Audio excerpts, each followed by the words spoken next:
Sevgili dostlar hepinize merhaba. Bu yayınımızda sizlerle birlikte Merkez Bankası'nda biten dolarların ardından dolar Türk lirası tarafında 30 liralar ve üzerindeki fiyatlamanın nasıl gelebileceği ile ilgili teknik analiz yöntemiyle bir video yapacağız. Videomuza geçmeden önce kanalımızı beğenmeniz ve kanalımızı başka mecralarda paylaşmanız bizim için çok önemli. Bunu da hatırlatmak istedim. Evet, dolar Türk lirası ile hemen başlayalım.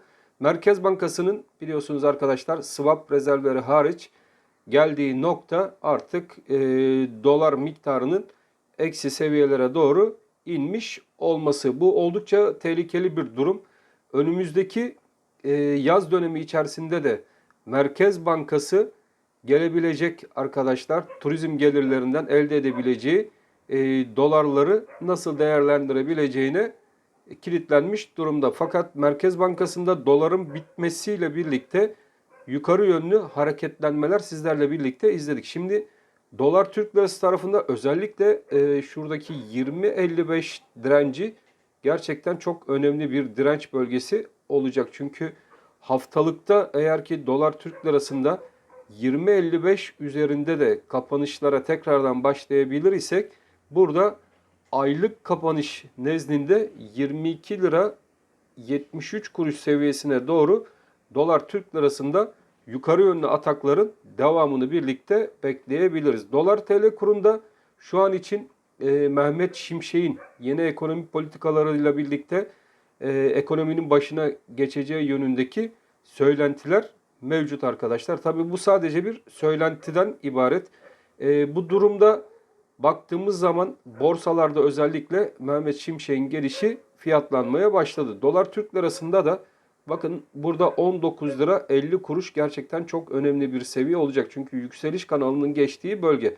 Biz 19 lira 50 kuruş seviyesi üzerinde dolar Türk lirasının her kalışıyla birlikte 20 lira 55 seviyesine doğru yukarı yönlü hareketlenmelerin gelebileceğini özellikle söylemiştik sevgili dostlarım. Evet, Merkez Bankası'nda paranın bitmiş olması bu tek başına tabii ki dolar TL'deki yukarı yönlü hareketin 30 liralar seviyesine doğru gitmesini tetikleyecek bir hareketin sadece başlangıç noktası. Asıl bizler için önemli olan cari açık tarafı arkadaşlar. Biliyorsunuz aylık 10 milyar doların üzerinde bir cari açıkla maalesef ki karşı karşıyayız. O yüzden de hükümet kanadının özellikle dolar Türk lirasında arkadaşlar yukarı yönlü fiyatlanmaya izin vereceğini düşünen taraftayım ve bu ilk fiyatlanmaların da aylık direnç bölgesi olan 22 lira 73 kuruş seviyesine doğru dolar Türk lirasında yukarı yönlü hareketleri beraberinde getirecektir. Çünkü buradaki yükselişe Merkez Bankası izin vermediği takdirde arkadaşlar zaten rezervlerde bitmiş olan bir dolar cari açık tarafının da daha da büyümesine sebebiyet verebilir. Fakat doları serbest bırakıp yukarı miktarlarda bir fiyatlanmaya izin verilirse cari açığın bir miktar daha azalmasına sebebiyet verebilir. Tabi bu 22 lira 73 kuruş seviyesi dolar kurunda hızlı bir hareketle birlikte yukarı yönlü kırılırsa işte o zaman bizler 30 lira ve üzerindeki fiyatlamaların da tekrardan dolar Türk lirasında görülebileceği ile ilgili düşüncelerimiz ve tahminlerimiz hala da devam ediyor sevgili dostlarım. Üretim tarafına baktığımız zaman seçimlerin hemen ardından başlayan bir zam furyasının tekrar marketlerde özellikle hep birlikte fiyatlandığını görmeye başladık. Yani piyasalardaki şirketler de şu an itibariyle arkadaşlar doların 25 lira seviyesindeki artışını fiyatlamaya başladı diyebiliriz. Bunu da yapılan zamlardan hepimiz gördük. Seçim sonrası hemen bir zam furyası ve şirketlerin fiyatlarında da yukarı yönlü hareketlenmeler yaşanmaya başladı. Bu durum nasıl tersine çevrilebilir? Dolar Türk lirasındaki bu yükseliş nasıl engellenebilir? Benim düşüncelerime göre kesinlikle yatırım tavsiyesi olmama koşuluyla arkadaşlar bir kere ilk etapta bu dolar TL kurunda 25 lira 30 kuruş seviyesine doğru bu fiyatlanmaya izin verilmesi gerektiğini düşünüyorum ki piyasalar bir nebze de olsa ihracatçı tarafı da bir nebze olsa rahatlayabilsin ve ithalat tarafıyla rekabetçi bir kurs düzeyi seviyesine kendini getirebilsin. Bunu bu fiyatlamalar aralığına alabilir isek işte o zaman cari açık tarafında da aşağı yönlü denge yavaş yavaş kendini bulacaktır. Diğer bir yandan ABD'de özellikle borç krizi şu an itibariyle aşılmış görülüyor. Bu da gene dolar Türk lirası üzerinde önemli bir etkiye sahip olacak sevgili dostlarım. Oradan gelecek haberler çok önemli. Bu da gene 1 Haziran itibariyle ABD Meclisi'nde görüşülecek. Fakat kulis bilgilerinden gelen bilgilere göre Cumhuriyetçilerle Demokratçıların bu konuda anlaştığı yönünde haberler çıkmış durumda. Tabii bu durum ABD'nin tekrardan para basmasına, piyasaya para sürmesine sebebiyet verecek sevgili dostlarım. Bu da ABD tarafında bir nebze de olsa gene enflasyonist baskıyı yukarı yönlü sürükleyecek bir hareketi başlatabilir. Bankalar arası piyasayla kapalı çarşı arasındaki piyasaya baktığımız zaman söylediğimiz gibi de dolar Türk lirası ile arkadaşlar kapalı çarşı fiyatları arasındaki fiyatların bir dengeye oturacağını söylemiştim. Panik yapmaya gerek olmadığını, özellikle banka üzerinde dolar tutan sevgili dostlarımızın dikkatli olması gerektiğini, çünkü bu fiyatlar aralığında bir satışta bulunmaları durumunda tekrardan o fiyatlardan ne kapalı çarşı tarafında ne de bankalar tarafında o dolarlarını tekrardan geriye alamama ihtimalleri oldukça yüksek. Çünkü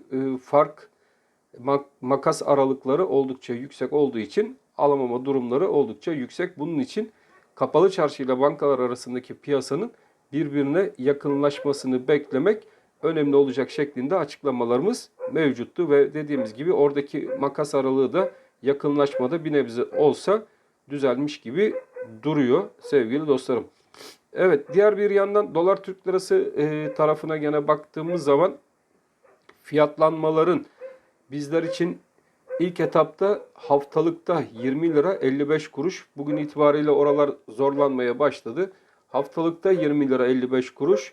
Geçilmesi ve haftalık kapanışlar görülmesi durumunda da 22 lira 23 kuruş 73 kuruş seviyesinde bulunan dirence doğru yukarı yönlü hareketlerini devam ettirmesi beklentimiz dahilinde. Aylık kapanışlarda 22 lira 73 kuruş gerçekten önemli bir direnç olacak arkadaşlar.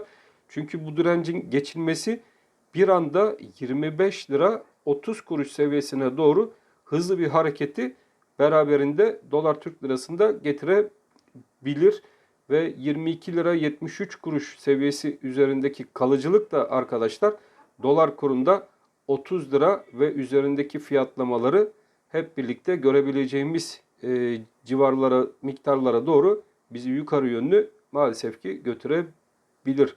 Burada benim düşüncelerime göre biraz daha uzun vadeli dolar Türk lirasına baktığımız zaman da ben ana hedef bölgesi olarak dolar Türk lirasının 36 liralar seviyesine doğru hareketine devam edeceğini düşünen taraftayım. Tabii bunun için öncelikle ilk etapta 19 lira 50 kuruştaki günlük kapanışları izlememiz gerektiğini sizlere söylemiştim. Şimdi 19 lira 50 kuruş üzerinde zaten günlük kapanışları izlemeye başladık. Haftalık kapanışlarda da bu seviyemiz 20 lira 55 kuruş seviyesiydi. Bunu da sizlerle birlikte izlemeye başlayacağız. Buradaki haftalık kapanışları gördüğümüz takdirde de önümüzdeki Haziran ayı içerisinde 22 lira 73 kuruş seviyesi üzerine dolar Türk lirası atıp atamayacak mı? Bunu tabii hep birlikte göreceğiz sevgili dostlarım. Ve beklentilerim dahilinde bu dirençlerin de şu an itibariyle yukarı yönlü yatırım tavsiyesi olmamak koşuluyla kırılacağı yönünde. Çünkü düşüşle ilgili henüz benim bir beklentim mevcut değil. Bunu görebilmem için Merkez Bankası rezervlerinin dolu olması ve bunun yanında cari açık dengesinde artı veren bir cari açık görmem gerekli ki dolar Türk lirasında da aşağı yönlü, düşüş yönlü fiyatlamaları tekrardan görebilelim. Bunları görmediğimiz müddetçe dolar Türk lirasında yön hala yukarı yönlü olacaktır. Biz de yukarı yönlü bu fiyatlamaları takip etmeye devam edeceğiz. Evet, dolar Türk lirası ile ilgili söylemek istediklerim şimdilik bu kadar. Günlük analizlerimize devam edeceğiz. Bizi takip etmeye devam edin. Abone olmamış sevgili dostlarımızı da mutlaka kanalımıza abone olmaya davet ediyoruz. Hepiniz Allah'a emanet olun. Hoşça kalın sevgili dostlarım.